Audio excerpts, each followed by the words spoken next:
Well, as I said before, my biggest piece of advice for people is always to go into the communities that you want to serve. Shut up and listen. Mm. Listen first, and then figure out what your strategy is going to be, and then put together a strategy that is long term, right? Because really, the best strategy isn't a strategy at all; it's a commitment.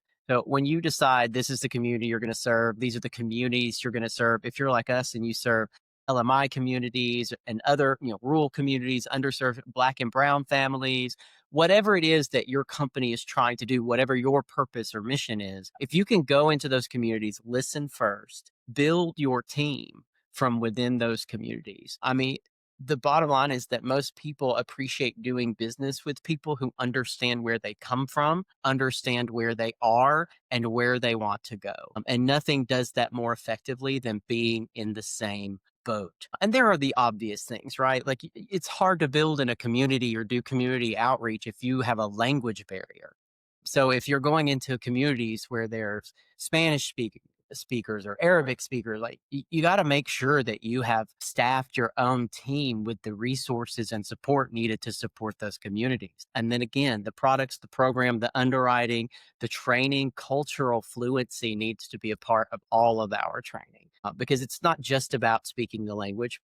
As you mentioned, I always love to say that trust doesn't happen in translation. Trust happens in conversation. So if you can't even have the conversations, you sure as hell cannot build trust in that community. You can't be with your Google translator trying to show somebody a picture and think that that's going to build a relationship. It won't.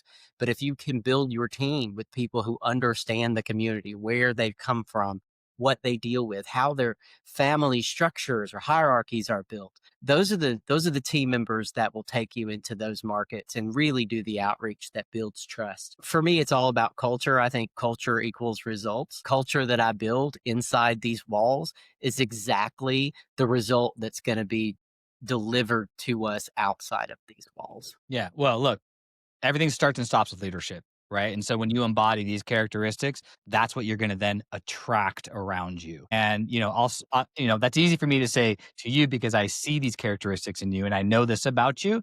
But certainly in my growth and trajectory throughout my career in recruiting people on board into my teams, those are things that I'm looking for as well, right? And Yeah. something you Yeah. said earlier, and again, I want to bring this back up, right? It's that whole kind of just shut up and listen, which is really difficult to do. It is so hard.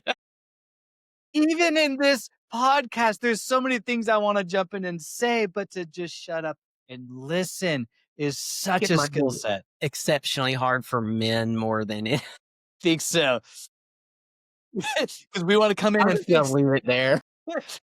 Your listeners can read into that all they want to, but I think in my life, it's proven itself out well too many times for me to doubt it at this point. Totally, and I think it's, but man, it is hard, and so, one thing that, I work with, especially with executive clients of mine, and I'll frame it like this, right? Like, let's go into situations with a lens of curiosity on, and if we can just be curious, which by the way is one of the most important traits in leadership, if we can just be curious, then the result should be, now let's just listen because I'm curious. It's listening to learn versus waiting to talk.